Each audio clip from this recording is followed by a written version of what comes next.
Hi, my name's Eric, welcome back to my channel. Let's talk about Blood Orange's brand new mixtape, Angel's Pulse. So I've listened to Blood Orange for a few years now. Freetown Sound is one of my very favorite albums of the decade. This is just my second reaction video on my channel. I released my first reaction video to Banks' album 3 this week, so please subscribe if you'd like to see more of this type of content. But also let me know in the comments below your favorite song by Blood Orange. Mine personally is probably Best to You, but EVP is definitely one of my other favorites. They're both just absolutely gorgeous songs with great features. But let me know which Blood Orange song you love the most and why. So without further ado, I'm just going to jump right into talking about these songs and analyzing their lyrical themes, and I have my laptop on my lap here to listen to all the songs. The first song on the mixtape is I Wanna See You.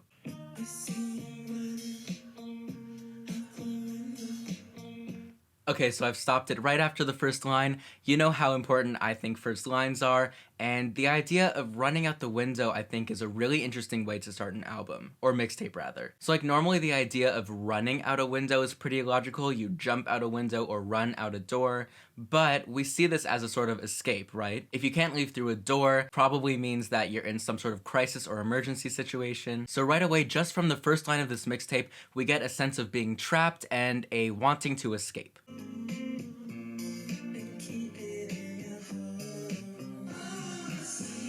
Okay, so before we had the window and now keep it in your home. I don't know exactly what it is yet, but with the idea of feeling at home, that's like a sense of security. So wanting to pursue this relationship and to feel comfortable and secure in contrast to this sort of idea of feeling so trapped and uncomfortable that you jump out the window. So maybe with these images, we will see through this mixtape the sort of ideas of home and of belonging and what can make a person feel safe and secure or unsafe and insecure. So track number 2 is Something to Do. So his voice is coming forward in the mix, and that's really pretty. Okay, so we have repetition here, and the only variation between the lines is something to do versus something to lose. So it does seem like there's insecurity again here, where any sort of pursuit or desire that someone has to, I don't know, occupy time or to bring them validation is something that ultimately can be lost and possibly is fated to be lost. So after those two short tracks, we have Tall and Handsome featuring Toro y Moi. Okay, Nothing Lasts Forever. Again, we have temporariness and insecurity, just like on the last song. Anything to do is something you can lose. Okay, Within My Own Walls, again, a feeling of being trapped. I like on the lyric kick in, the beat kicks in, that's cute. Okay, so Everything You Ever Wanted, I believe he said his gold turned green, so that's like a tarnishing process. So just like before, we're talking about something to do is something to lose. Anything that you have will go away. Nothing lasts forever. We have the same sort of idea that where gold typically represents, you know, the attainment of some ultimate goal. Gold, as in wealth, means that you have accrued all of the wealth that you want. So here the sort of tarnishing is like the lack of fulfillment that the gold, you know, metaphorical gold or success brings to him. Okay, ice melting, another thing, like temporariness, like it's not going to be ice forever, but also, I believe earlier he referred to like jewelry in ice. I think in like hip-hop music, when you are like dripping with ice or something like that, ice usually refers to like crystals, to jewelry, to riches. So once again, there's this sort of temporariness of images of wealth, the same way that the gold tarnishes, the ice or the jewelry, you know, disintegrates, loses value, becomes unfulfilling. Also, this song is really beautiful. I think it could have fit probably pretty easily on Freetown Sound, but yeah, I'm really impressed so far.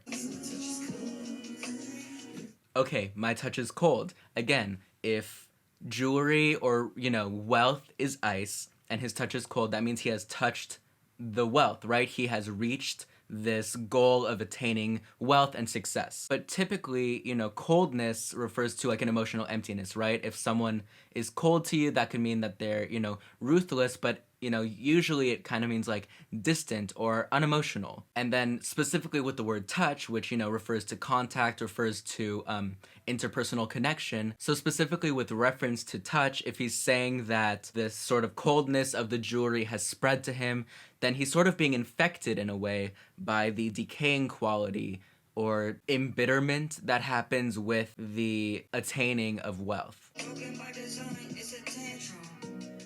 Okay, so that was Chaz Bear from Toro y Moi, and he talks about cookies gonna crumble, wiping up the crumbs, and token by design. Okay, so we have a few different things there. I'm sort of expanding on the qualifiers for success, presumably, you know, in the entertainment or music industry, but, you know, just generally like success in the ways that we measure it in our society, i.e. wealth. So of course, token refers to tokenization as a person of color, the idea that in entertainment or media, you know, your identity or your race can be devalued and used specifically as a tool for profit. But then the idea of wiping up crumbs can mean, I think, a couple different things. If he's wiping up crumbs because he's cleaning up, then he has to like clean up the mess of other people, you know, messing up his life, messing with his relationships, things like that. But if he's doing it for sustenance, then we get the idea that like he's not being given priority in receiving success and wealth. He is basically picking up other people's scraps to get where he wants to go. And this could be self-motivated, like he's saying,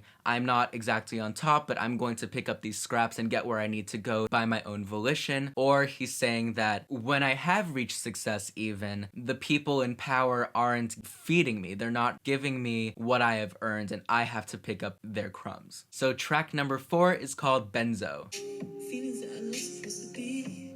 Okay, so repeat and discreet, feelings that are not supposed to be.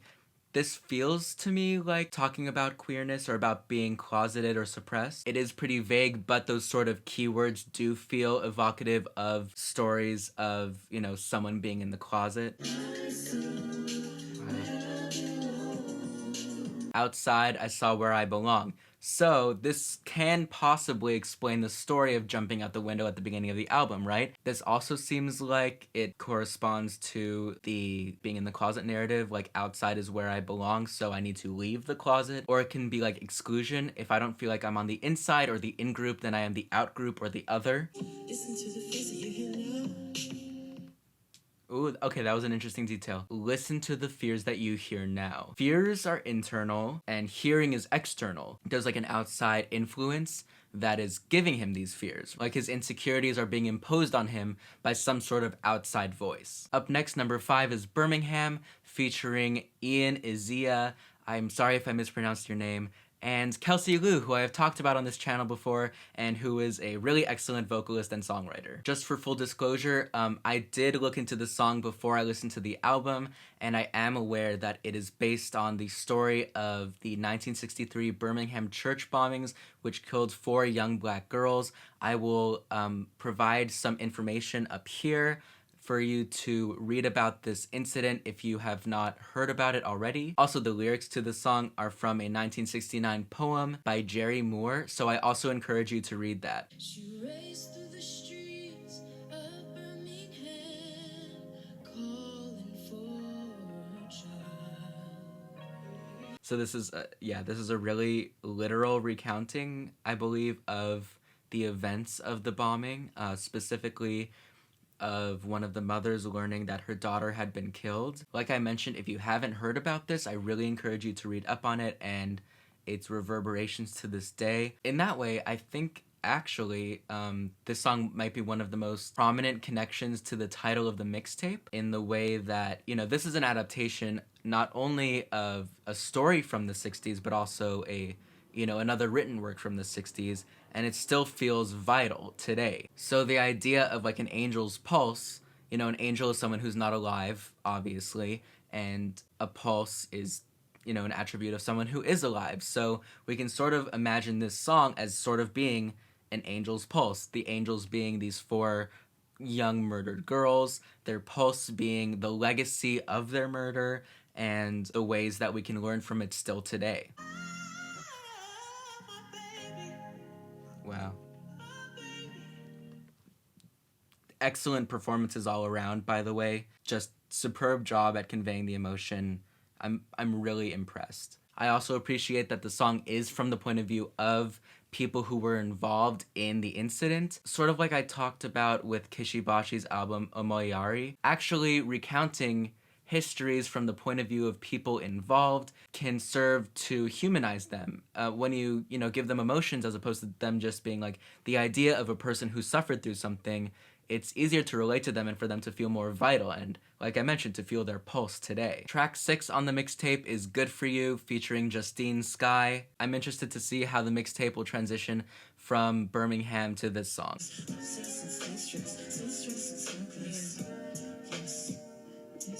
Oh, okay, so what's happening here is sort of a braiding through repetition where the final word or phrase of each line is the first word or phrase of the following line. So we have this sort of zigzagging, repeating pattern in each line. And the sort of story of these lines does take place over time. So just like there was a mention of repeating on Benzo, there's a sense of a cycle and a self-sustaining cycle here. Beautiful vocals. So just now, Justine Skye's lyrics were "stick with me" when earlier in the song, she talks about, take out the trash and go. Assuming that, take out the trash and go refers to a breakup. Here she's sort of back where she started then, like pre-breakup. So just like in the chorus, there is a cycle that repeats. Here we have a relationship cycle that repeats as well. Just like the chorus itself is a loop, the song as a whole is also a loop, with the song ending on the first two lines of the song. The song overall is about stasis and the different coping mechanisms that stagnation requires. So tonally, especially with the sort of language and its modernity, this song is a pretty big shift from Birmingham. But specifically with the latter song being about stagnation, it would make sense that the song that immediately precedes it is about the past. Just like a person's life can be cyclical and unchanging, so can the world around that person's life. And then those broader conditions can produce the sort of microscopic forms of suffering that we see on Good For You, which of course ironically is about things that are bad for you. Number 7 is Baby Florence, or Figure. Okay, we have the sirens back from Hope.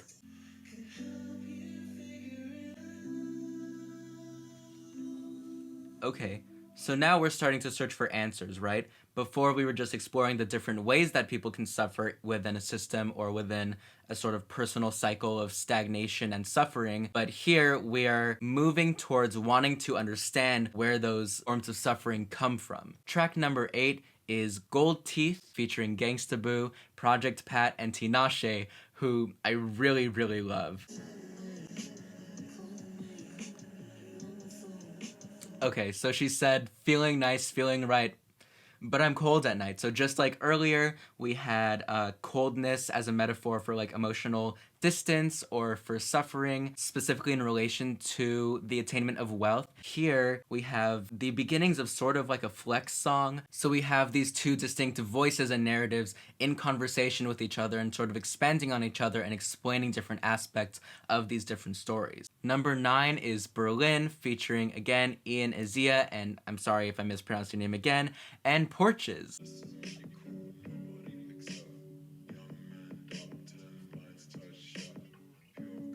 Okay, that was a really interesting lyric, blinds tied shut.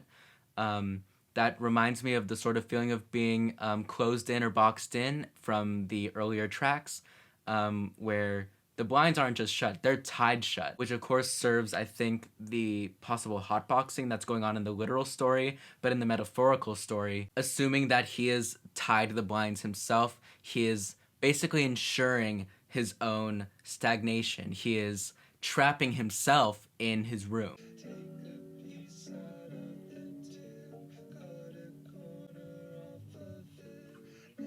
Okay, that's another interesting lyric here. Take a piece out of the tin, cut a corner off of it.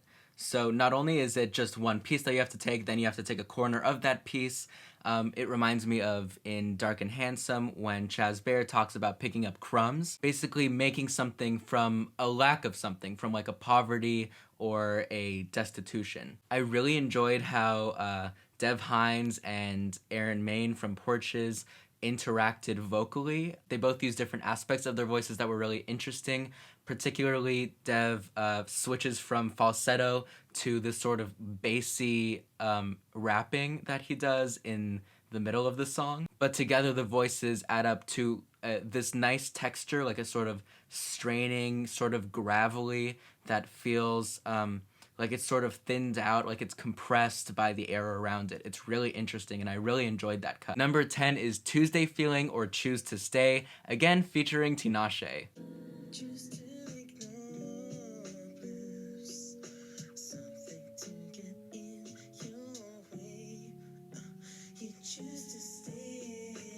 Okay.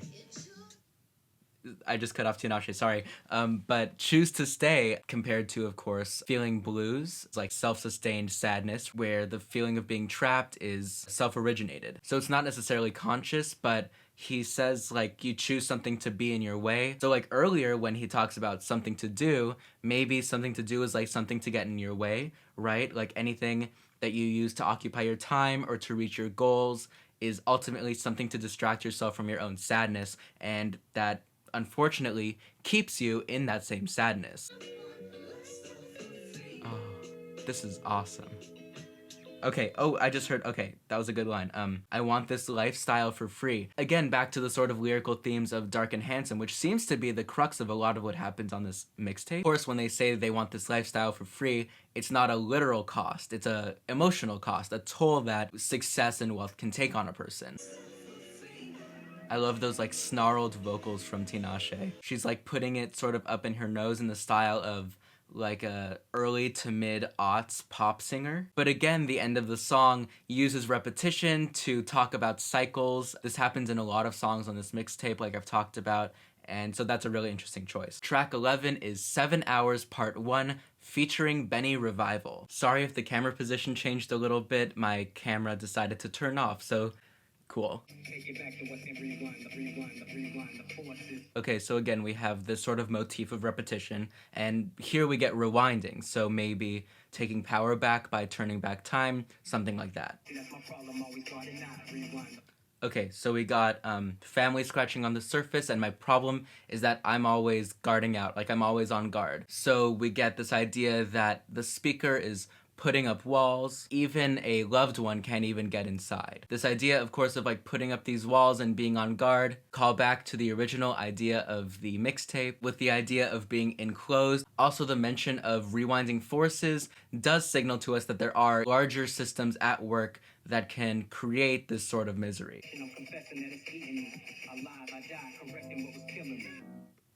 Okay, so there was a point where he referred to these coping mechanisms as self-medication, and at the end he admits that they're eating him alive. So we have the same set of themes that we've been getting on a lot of these past tracks, and with indulgence not only as a coping mechanism to deal with stagnation, but also as a factor of that stagnation. Track number 12 is Take It Back, featuring Arca, who I'm so excited to see on this mixtape, Joba from Brockhampton, and again, Justine Skye. Okay, yeah, there I think is the crux of what she's saying. I believe she said "me has cachado," which means like you've caught me or you've captured me. In the first verse, there was discussion about like a broken system, and here about feeling trapped, you know, which is of course the central motif of this entire mixtape. Specifically by a relationship. So we sort of have like a doubling, like a personal is political sort of thing, where just like a system can trap a person, another person in an interpersonal relationship, a romantic relationship, can also trap a person. So the sort of stifling and suppression that is discussed on this album can not only happen on like a societal scale, but also on a personal scale.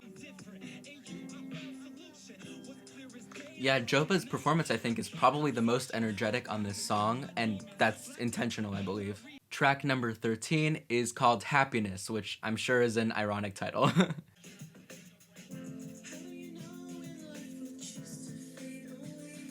Yep, okay. So there it is. How do you know when life will choose to fade away? Again, just a central idea of the album. Sort of like in the same way that each individual effort to basically like satisfy yourself, to achieve success, to make yourself happy is futile. What if life itself is futile? If each individual aspect of it doesn't work out, then the whole thing's gonna crumble too. So yeah, this is pretty pessimistic. Yep. Happiness will fade. There it is. Yep. This is sort of like the thesis song of the album, or the mixtape rather. Basically, every aspect of life, including life itself, is fleeting and temporary. The song begs the question of what's the point? Maybe we will find out on the closing track, which is called Today. Big mistake stepping out. Yeah, so the impetus of the album, the stepping out, turns out to be futile. So whether that related to, sexuality or to, trying to escape poverty, something like that, turns out to be futile. Yeah, that's a pretty sad note to end on. Let's hear how else Dev expands on that idea. Okay, so it's repeating, the same verses. The message does not change over the course of the song, and again, that repetition signals a cycle.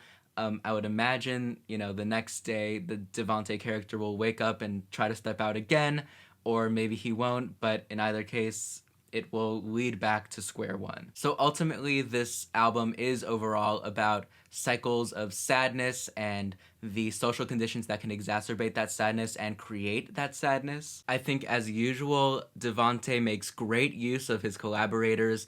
The variety of voices on this album, in terms of course, literal voice and perspectives, is really enriching. I think the choice to specifically credit them also makes this feel more like a cast of characters and less like a central voice that is being bolstered by other supporting voices, if that makes sense. Like on Freetown Sound, the uncredited features feel more like other parts of the same sort of Blood Orange personality and perspective, whereas here the voices can play off each other and can interact with each other a little bit more. As a whole, this mixtape is really impressive in the way that it uses the sort of universal idea of a cycle of sadness to talk about the ways that trauma ripples through time and reproduces itself is really sophisticated, as you can expect from a Blood Orange project. I think it'll take some more repeated listens to figure out exactly which tracks are my favorite, but I think some of the songs in the front half and around the middle of the mixtape stand out especially.